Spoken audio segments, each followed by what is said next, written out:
Well, hello again. Another yes or no question. This one is, can China continue to grow? Um, by growing, obviously, I mean growing its economy, not the size of the country, although it certainly, I'm sure, has one or two designs in different directions. Uh, the the whole question of China's growth is one that's commented on often in a competitive context. Wow, will China pass the U.S.? Will China collapse? Its recent growth has been so spectacular since they were weaned off of the communist ideology that it's a question that's worth asking, if only for reasons of competitive chauvinistic interest. Okay, well, let's look at some of the, first of all, positive answers to the question. Yes, it will continue to grow. I suppose the first and most obvious point is that they've done an awfully good job in recent years. Uh, I can recall from time to time in recent years pessimistic predictions and projections about China. It was going to fall apart, it would implode, it would collapse for one reason or another, domestic strife, excessive dependence on state industry, all that sort of thing. Anyway, it by and large hasn't happened, uh, principally because it has very capable leadership. President Z may be a tough chap. He may be, probably, if you met him, you'd decide that he was nasty and dangerous, but he certainly knows what he's doing. And when you have an economy, a nation, run by an autocrat who is also smart and capable, unlike one or two nations that I could name, uh, it is a recipe for success. So, for that reason alone, one has to expect that they'll probably do a pretty good job. Secondly, there has been a lot of focus in recent years about refocusing the Chinese economy more toward the domestic scene and away from being simply dependent upon exports. The reserves that they've built have enabled them to address this in quite a dramatic way. The infrastructure developments in China, the high speed train transport networks, the IT networks, in fact, the whole technological progress and competence and spectacular appearance of parts of China are certainly demonstrated by the skyline in Shanghai. If you've ever seen that, and by the way, that's the picture I used on my thumbnail for this video. My wife and I sailed into Shanghai on a cruise ship and arrived at night and saw this unbelievable skyline. It just takes your breath away. And it contains the second tallest building in the world as well. It's all extremely impressive. Anyway, they have really gone about building their infrastructure and preparing themselves for the next decade, 100 years, whatever. A byproduct of all of that, of course, is that in the process of building the infrastructure, they've built some world beating companies. Companies now with vast experience in building high speed networks of different kinds. And so they are quite well positioned competitively as a consequence of having altered their focus somewhat. And then finally, just at a simplistic level, Chinese are very hard workers. There's an ethic of hard work in China. The implications for productivity are only too obvious, and it's part of the national ethic, part of the national modus vivendi, and that will continue to serve them well for a long time. So, all in all, there's a pretty good story to be told about the outlook for China. Wow. Okay. What about the negatives? Well, there are quite a few. I guess first of all we have to look at kind of political turmoil, unrest, and so forth. What's going on with the Muslim province in northeast China, the great pushback being experienced in Hong Kong. All of this does present problems for the leadership, and as Professor Neil Ferguson said not too long ago, the one thing that the Chinese fear more than anything else is not global competition, it's not demographics, it's not even pestilence, it's unrest. And there is constant unrest in China, and so the worry is that if it really got out of hand, that could not only threaten the government, but would certainly impact on the nation's growth prospects. Secondly, there are some quality of life issues in China, and ones that at some point there will be more and more popular objection to, and even unrest. The healthcare system is really very inadequate. It doesn't really look after people in the way we expect in the West. And coupled with that, the horrendous air pollution that is experienced in the big cities in China. I must say I've experienced it myself. It's not a happy situation. And of course, the embarrassment that took place over the Olympics and having basically to shut down the whole nation's industrial infrastructure practically in order to make the Olympic Games in Beijing even doable.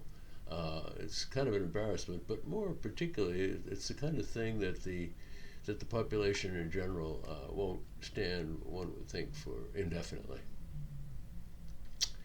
Macroeconomically, there are a lot of issues surrounding debt.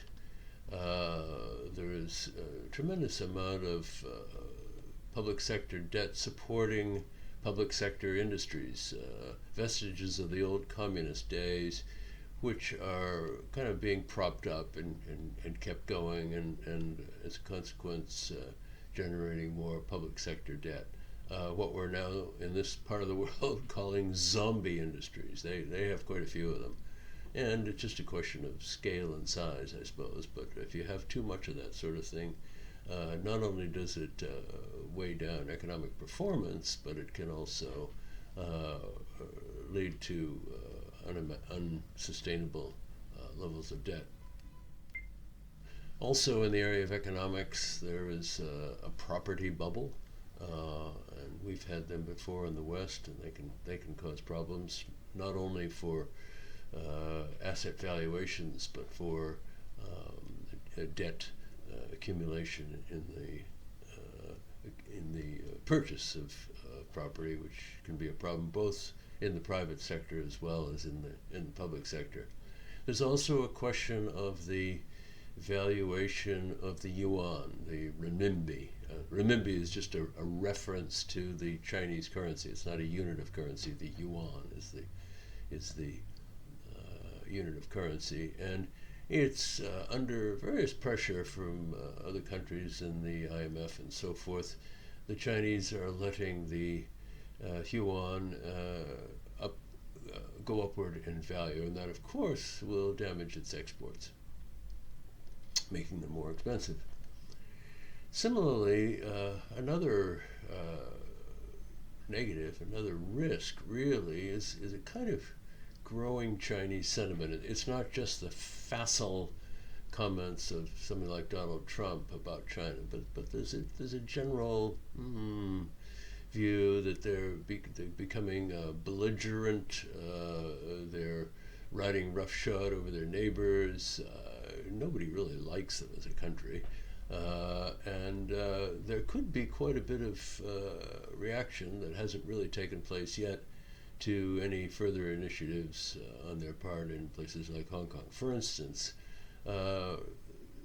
countries could impose tariff walls against them, or even decline to buy their products. that would be a huge problem for China. The same thing is happening with the adapting of their technology. We've been through this whole business with the 5G networks here in the UK, and so it is something that can happen and may well increase in future. And to the extent that they're building their future on technology and on infrastructure products and so forth, that could be a real warning sign. And then finally, there is the growing problem of the greatly increased percentage of old people, of seniors in the population, which need to be supported by the young who are working. This is to some extent an outgrowth, an unintended outgrowth of the one-child policy which existed for so long.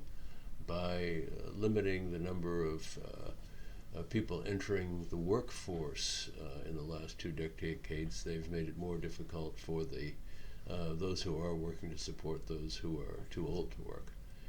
So there's a number of negatives. Certainly, when you add them all together, they would give you pause as well to think about the future for China's economic development and for the size of its economy. Okay, well, what's my take? I guess my take is, in terms of predicting, to be honest, I don't have a clue. Anybody who, with great confidence, predicts the economic future, from the circumstances we find ourselves in now, not only with the coronavirus and its aftermath and all of that, also with the political turmoil from Brexit, from an increasingly isolationist U.S., is I think is quite optimistic and naive. And that, not only that, but the uncertainty surrounding a couple of the other global issues that confront us. Certainly the increased requirement to look after the old is more and more a huge issue for everywhere in the world. Because of improved healthcare, improved healthcare technology, people are living longer. And as the number of babies born per woman, the replacement rate plummets downward everywhere in the world, and by the way, the population of the world will level out in another 30 or 40 years, I'm sure. Because of that, the problem of supporting the old everywhere in the world is becoming more and more of a burden. I mean, really a big burden. And not only that, but they expect to be well looked after. So that can only result in people having to work much longer and maybe looking after the old less well. Oh dear, what a prospect that is. Yeah, I don't even want to think about that one. Uncertainty at an unrivaled level, China included. It's simply too difficult to call with confidence. My guess, if I had to make a bet on China, I'd say they'd continue to do pretty well, but they'll have a few bumps along the way. Okay, well, there's that one. I don't think I've offended anybody for a change with this one, but I hope you did like it. It was fun putting it together. And if you did, give me a like, subscribe, please subscribe, give a notification, and I'll see you at the next one. Thanks a lot. Bye-bye.